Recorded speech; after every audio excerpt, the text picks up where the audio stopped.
오늘 교재 118페이지 구약 11번째 시간입니다. 교재 118페이지 구약 11번째 시간, 오늘은 야곱, 씨름하는 야곱에 대해서 함께 살펴보게 됩니다. 제목이 새 이름을 주시는 하나님. 이름이라고 나와 있지만 존재의 변화를 말합니다. 무엇으로 불릴 것인가? 성경은 존재와 신분의 변화를 많이 강조하고 있거든요. 야곱이 이스라엘로 하나님이 변하게 하시죠. 이스라엘 백성이 이집트에 종살이 하다가 하나님 백성으로의 신분이 바뀝니다. 성경은 변화의 이야기거든요. 오늘 신학적 주제에 보시면 하나님과의 만남은 우리의 정체성과 삶의 목적에 근본적인 변화를 가져옵니다. 변화에 대해서 오늘 함께 살펴보게 될 것인데요. 많은 사람이 새해나 봄이 되면 체중 감량을 결심합니다.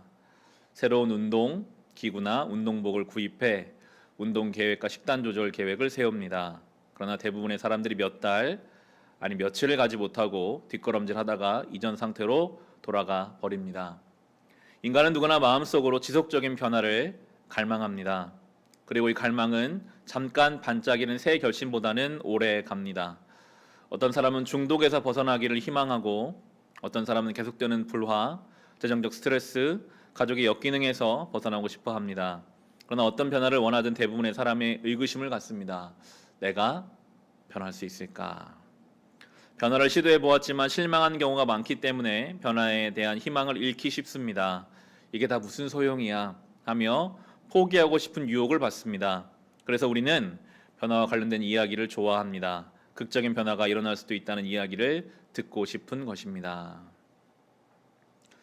내가 변할 수 있을까? 변화의 주체가 내가 되면 우리는 실패를 맛볼 수밖에 없습니다. 작심삼일이라고 하죠. 아무리 우리가 결단을 가지고 나를 바꿔보려고 해도 죄된 변성은 쉽게 변하지 않고 결국에 그 변화를 위해 예수님이 죽으셨어요. 그런 정도의 희생과 값이 있어야만 우리의 존재가 변할 수 있거든요.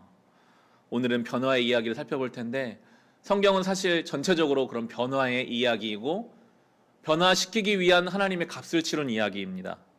물이 포도주로 변하는 이야기, 배신자였던 베드로가 순교자로 변하는 이야기, 박해자였던 사도 바울이 복음의 전파자가 되는 그런 변화의 이야기가 성경의 이야기고, 특별히 오늘 야곱이 이스라엘 되는 것이 아주 대표적인 변화의 예가 되죠.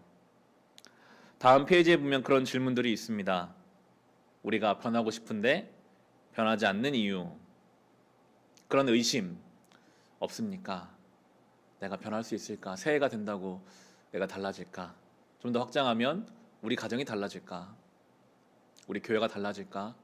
이 시대가 달라질까? 우리는 안 되죠. 우리는 정말 이 죄된 본성이 변하지 않고, 옛 속담에 그런 말이 있잖아요. 사람이 변하면 죽는다. 그만큼 안 변하는 게 사람인데, 그런데 성경은 변화를 이야기해요. 그게 복음이거든요. 변하지 않는 우리를 하나님이 변하게 하시겠다. 좀 더 신학적 용어로 바꾸면 성화, 거룩한 변화, 성숙하게 하겠다, 자라나게 하겠다. 하나님이 그 일을 어떻게 행하시는지 이제 오늘 살펴보게 됩니다. 이 세션에서 우리는 야곱이 어떻게 하나님으로부터 새 이름을 받게 되는지, 어떻게 변화되는지 살펴봅니다. 야곱의 옛 이름은 속이는 자, 발 뒤꿈치를 잡는 자, 이런 뜻이었죠. 그의 삶이 어땠는지 그 이름이 말해줍니다. 그러나 그는 하나님과 신비로운 씨름을 한 후 전혀 다른 사람이 되었습니다. 그리고 그와 그의 후손에게 베풀어 주신 하나님의 은혜를 드러내는 새 이름, 이스라엘이라는 이름을 받았죠.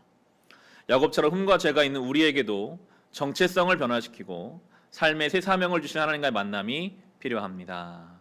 바로 옆에 박스에 이렇게 나옵니다. 성화란 옛사람의 특징들을 마치 더러운 옷인 양 벗어버리고 그리스도인다운 행동으로 새로운 옷을 입는 것과 같습니다. 옛 옷은 우리의 삶에 완전히 들러붙어 있거든요. 이걸 어떻게 벗어버리고 새 옷을 입을 수 있을까요? 1번입니다. 야곱의 옛 이름은 그의 흠 있는 인격을 드러냅니다. 흠이 있는 정도가 아니었죠. 흠이 정말 많은 야곱입니다. 야곱은 속이는 자였습니다. 아버지와 형을 속인 후에 자기가 벌려놓은 일이 수습이 되지 않아서 도망갈 수밖에 없는 게 야곱이었어요. 그게 인간의 본질이거든요. 그리고 우물가에서 그는 사랑하는 아내 라헬을 만나죠. 그 라헬을 사랑해 7년 동안 섬겼는데 속였던 그가 속임받게 되는 거죠. 라반이, 외삼촌이고 장인어른인 라반이 그 야곱을 속였습니다. 야곱도 속이는 자로 악명이 높았는데 이번에는 그가 속았습니다. 라반은 야곱을 속여 첫째 딸 레아와 결혼시켰습니다. 야곱은 라헬과 결혼하기 위해 7년을 더 일해야 했습니다. 이게 우리의 삶을 보여주거든요. 속고 속이고 미워하고 미움받고 이렇게 괴로움에 괴로움을 더하는 인생이 그런 우리의 인생인데 하나님은 그 중에서도 그에게 약속을 이루어 가세요. 라반이 속임수에도 불구하고 하나님 야곱에게 하신 약속, 세 가지 약속하셨건 땅, 후손, 축복. 야곱에게 물질의 축복을 주셨고 자녀의 축복도 주셨습니다. 이제 땅만 받으면 돼요. 그 땅을 받으러 가는 과정 중에 이제 하나님의 역사가 일어나거든요.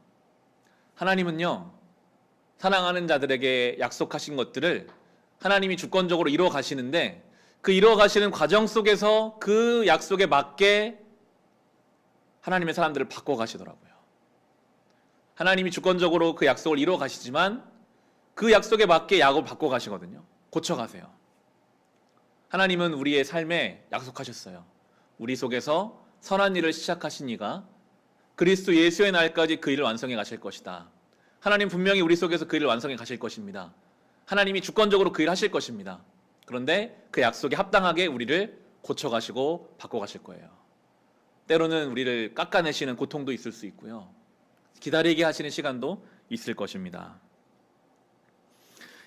하나님이 야곱에게 조상들이 있는 약속의 땅으로 고향으로 돌아가라 말씀하시죠. 야곱은 여러 일들을 통해서 대가족이 되었습니다. 그리고 부자가 되었습니다. 이 땅을 받으러 가는데 여전히 해결되지 않는 문제가 있었죠.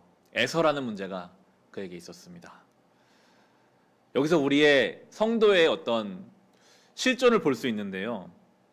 야곱은 하나님께 은혜도 받았고 물질의 축복, 자녀의 축복, 영적인 축복을 받았고 그리고 하나님이 어디로 가라고 하시는 분명한 사명도 받았어요. 그런데 그에게는 아직 해결하지 못한 인생의 문제가 남아있어요. 에서라는 문제. 우리가 그렇지 않습니까? 분명히 우리는 복음 안에서 은혜 받았고요. 많은 축복과 가야 할 길까지 하나님께서 주셨는데 여전히 우리의 삶은 에서같이 생각만 해도 두렵고 뭔가 내가 해결할 수 없는 그런 문제. 하나님이 분명히 계시는데도 나를 염려시키는 문제가 있거든요. 하나님은 그걸 통해서 야곱을, 우리를 바꿔가시거든요. 성경 본문이 이렇게 나옵니다. 아래 보시면 야곱은 홀로 남았더니, 지금 앞에 본문이 다 설명되지 않아서 그렇지만 에서를 만나러 가는데 너무나 두려운 거예요. 아무리 하나님 약속하셨어도 두려운 거예요. 그래서 그가 가지고 있는 모든 것을 먼저 보냅니다. 재물도 다 보내고 자녀도 보내고 아내들도 보내고 홀로 남았습니다. 내가 가지고 있는 모든 것들이 정말 중요한 순간에는 나에게 큰 도움이 안 된다는 것을 하나님이 보여주시거든요. 홀로 남게 하실 때가 있어요. 지금 야곱이 그렇습니다. 홀로 남았어요. 그가 할 수 있는 것이라고는 결국 하나님께 엎드리는 것밖에 없었습니다. 어떤 사람이 날이 새도록 야곱과 씨름하다가 자기가 야곱을 이기지 못함을 보고 그가 야곱의 허벅지 관절을 치매 야곱의 허벅지 관절이 그 사람과 씨름할 때 어긋났더라. 그가 이르되 날이 새려 하니 나로 가게 하라. 야곱이 이르되 당신이 내게 축복하지 아니하면 가게 하지 아니하겠나이다. 그 사람이 그에게 이르되 내 이름이 무엇이냐? 그가 이르되 야곱이니이다. 이어진 28절에서 야곱과 씨름한 그 사람이 하나님이심을 드러냅니다. 하나님과 씨름했거든요. 씨름 중에 그 사람이 야곱의 허벅지 관절을 쳐서 어긋나게 했죠. 이 씨름은 두 가지 교훈을 줍니다. 첫째, 야곱의 인격에 결점이 있으며 하나님이 이를 간과하지 않으신다는 진리를 암시합니다. 하나님 보실 때는 그 야곱으로 살아온 그 인생의 걸음걸이가 온전하지 않았어요. 하나님이 고치시죠. 성경의 표현은 우리 성경은 지금 친다고 나오지만 원어적으로 보면 그냥 만진다였고, 하나님이 그냥 만지시니까 그 다리가 잘못돼서 쩔뚝거리는 걸음이 되지만 그게 하나님 원하시는 걸음걸이였어요. 모세가 하나님 명령에 순종하지 않았을 때도 비슷한 일이 있었습니다. 하나님은 야곱을 사용하시길 원하셨지만 그러기 위해서는 먼저 야곱을 변화시키셔야 했습니다. 야곱이 이스라엘 되기 위해서는 씨름하는 수고가 있어야 되더라고요. 내 인생의 어떤 문제 앞에서 내가 가진 재산도, 내가 가진 인맥도 결국은 하나님 앞에 나아가서 씨름할 수밖에 없는 것을 깨닫고, 하나님 앞에서 나의 어떤 염려와 나의 죄성을 가지고 씨름하는 그 시간을 통해 그렇게 나를 변화시키시는 하나님의 섭리가 있거든요. 다음 페이지에 보시면 해가 뜰 무렵 떠나야 할 상황에서 하나님이 야곱의 허벅지 관절을 어긋나게 하시는 것은 야곱에게 책임을 묻고 그를 변화시키기 위함입니다. 축복이 임하기 전에 죄인 야곱 반드시 깨어져야 했기 때문입니다. 아마도 이런 이유로 하나님이 그에게 이름을 부르셨을 것입니다. 그의 이름은 야곱, 즉 속이는 자라는 뜻이기 때문입니다. 그때까지 야곱은 자신의 이름에 걸맞는 삶을 살았습니다. 하나님은 야곱을 야곱으로 두기를 원치 않으셨거든요. 자기 욕심으로, 자기 계획으로, 자기 힘으로 살던 인생에서 이제는 하나님의 능력에 의지해 사는 인생으로 변화시키기를 원하십니다. 그러면서 이제 2번이죠. 야곱의 새 이름을 이스라엘은 하나님의 은혜를 드러냅니다. 은혜로 변화되는 삶이 성도의 삶입니다. 야곱은 계속해서 거짓말하고 꾀를 부리지만 하나님은 그에게 은혜를 주십니다. 그 열매가 32장에 이제 아래 본문에 나오는데요. 다음 페이지 본문 보시면 그가 이르되 내 이름을 다시는 야곱이라 부를 것이 아니요 이스라엘이라 부를 것이니 이는 내가 하나님과 및 사람들과 겨루어 이겼습니다. 야곱이 청하여 이르되 당신의 이름을 알려주소서. 그 사람이 이르되 어찌하여 내 이름 묻느냐 하고 거기서 야곱에게 축복한지라. 그러므로 야곱이 그곳 이름을 브니엘이라 하였으니 그가 이르기를 내가 하나님과 대면하여 보았으나 내 생명이 보존되었다 함이더라. 그가 브니엘을 지날 때 해가 돋았고 그의 허벅다리로 말미암아 절었더라. 그 사람이 야곱의 허벅지 관절에 있는 둔부의 힘줄을 쳤으므로 이스라엘 사람들이 지금까지 허벅지 관절에 있는 둔부의 힘줄을 먹지 아니하더라. 야곱은 철저히 내가 속이고 내가 움켜쥐는 인생이었고, 이스라엘을 해석하기에 따라서는 하나님이 싸우시는 인생, 하나님과 싸웠다라고 해석할 수도 있지만 하나님이 싸우시는 인생이라고 해석할 수 있거든요. 이게 완전히 바뀐 거예요. 브니엘이 하나님의 얼굴이잖아요. 야곱은 사실 하나님과 씨름할 때 하나님의 얼굴을 구한 게 아니라 하나님의 손을 구했을 것입니다. 하나님, 저 에서 문제 좀 해결해 주세요. 야곱의 관심이 하나님께 있는 게 아니라 내 앞에 있는 문제를 해결할 하나님의 능력에 있었지만, 하나님은 그곳에서 하나님의 손을 보이신 게 아니라 하나님의 얼굴을 보이심으로 이제 여태껏 야곱이 자기의 손과 자기의 능력으로 문제를 해결하던 삶에서 이제 하나님과의 관계 맺음 속에 그 문제를 해결하길 원하셨어요. 야곱은 늘 어떤 인생의 문제와 나의 지혜와 힘으로 해결하는 인생이었는데 이제 이스라엘 됨으로 그 문제와 나와 하나님이 함께 있는 거죠. 나와 하나님과의 관계 속에서 이 문제를 가지고 주님 앞에 씨름하고 이 문제를 가지고 주님 앞에 나아가고 그 과정을 통해서 하나님을 신뢰하고 하나님이 그 문제 해결해 가시는 것을 경험하는 인생으로 완전히 달라지는 거거든요. 이게 성도의 삶입니다. 우리도 브니엘에서 하나님의 얼굴을 만나 뵙고 에서라는 문제를 내 힘으로 해결하려고 하는 인생에서 이제 하나님 앞에 맡기고 하나님과 함께 그 문제 해결하는 인생으로 변화시키기를 원하십니다. 야곱의 새 이름은 이스라엘입니다. 그가 하나님과 겨루어 이겼기 때문입니다. 하나님은 야곱을 축복하셨습니다.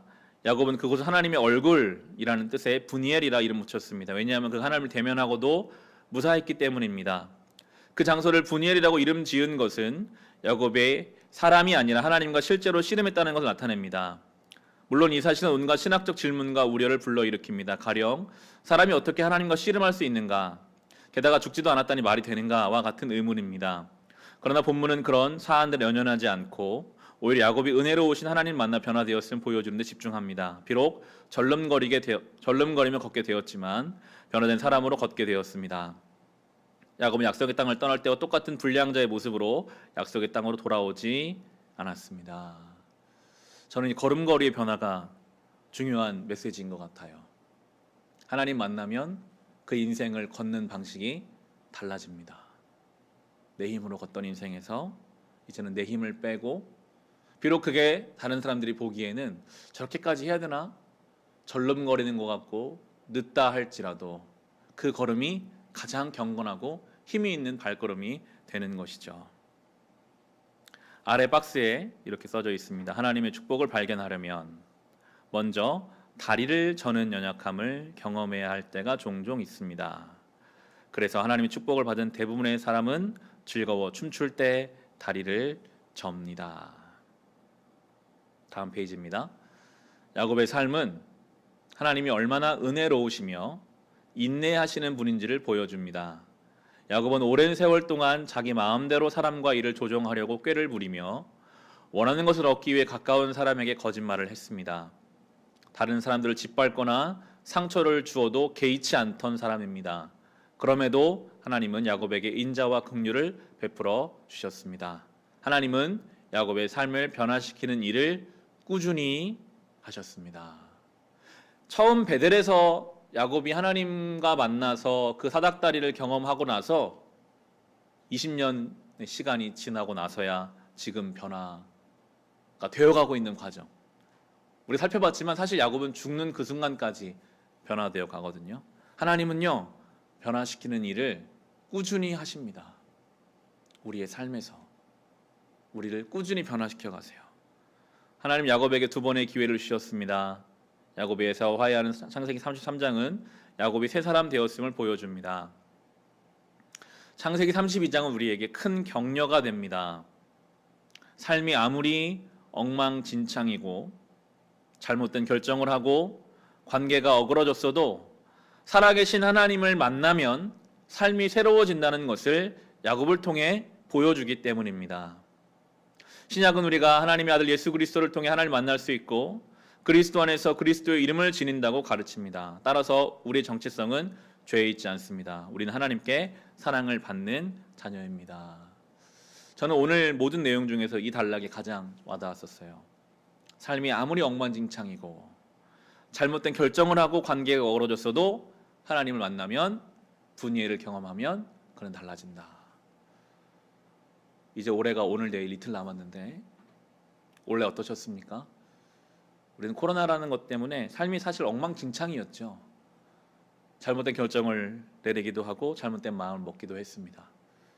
성경은 오늘 말합니다. 그럼에도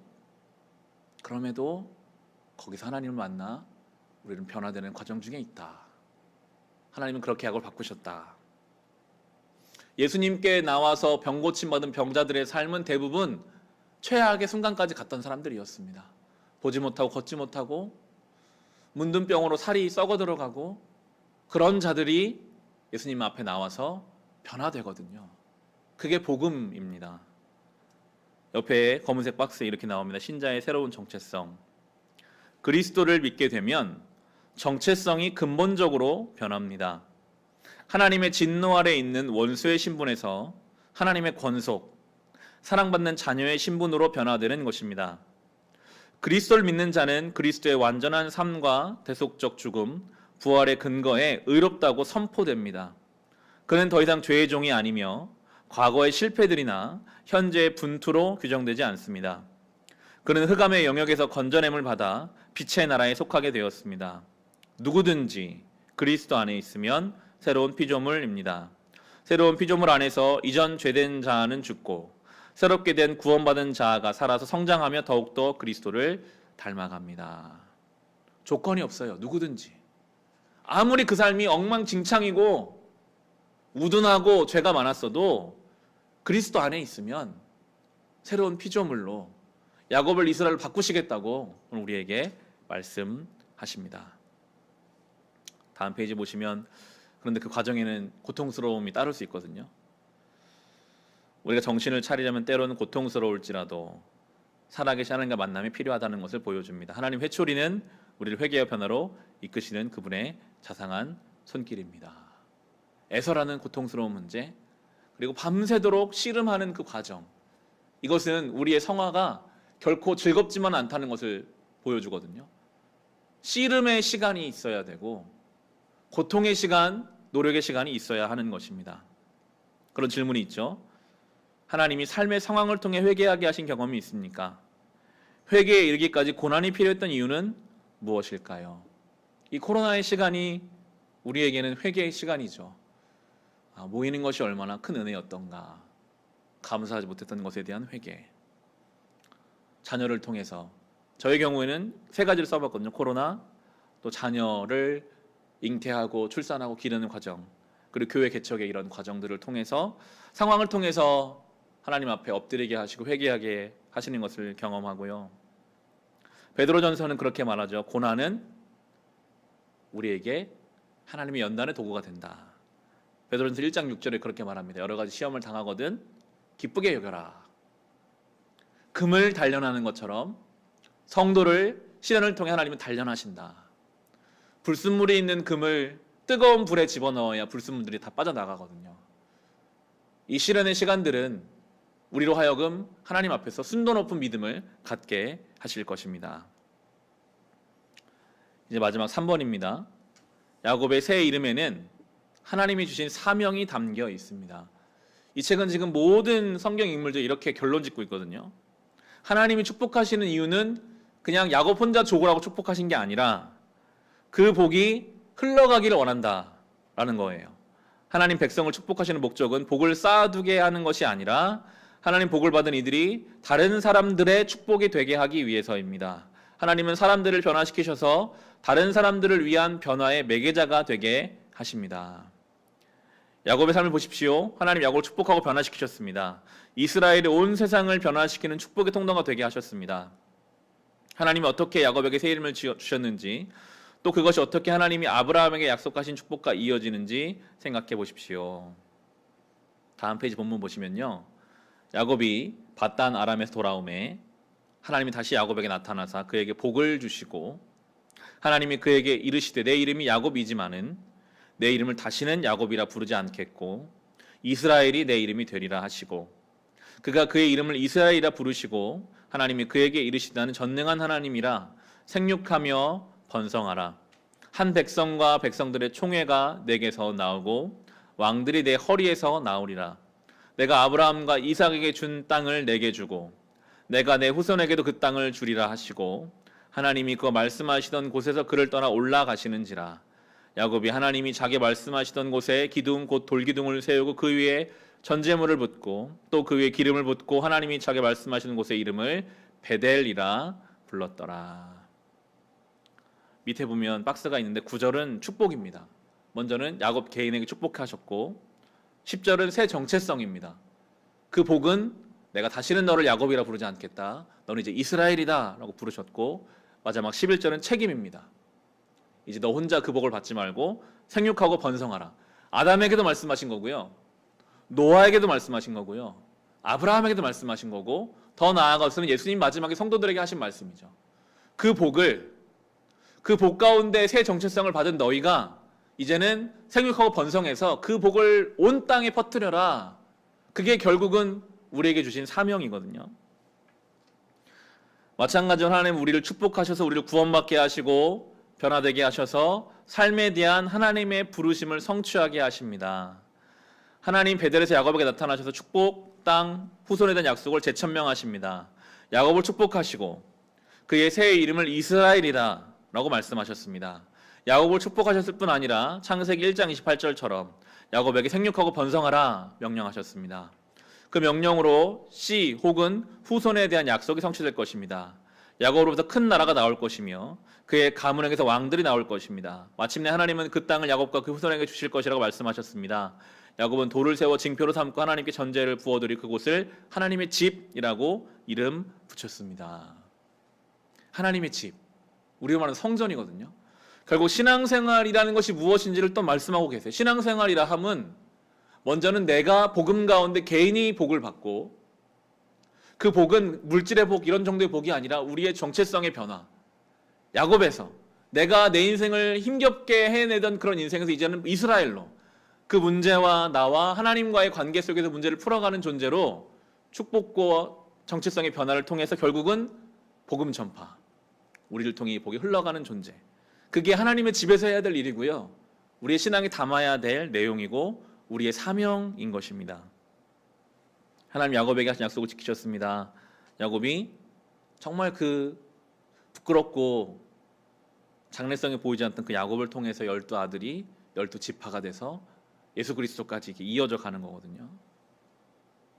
하나님 우리에게 그렇게 말씀하셨죠. 너희는 제사장이고, 너희는 성전이고, 너희는 주의 백성이고 주의 자녀다. 신약 성경에서 끊임없이 우리에게 그렇게 우리의 정체성을 말씀하세요.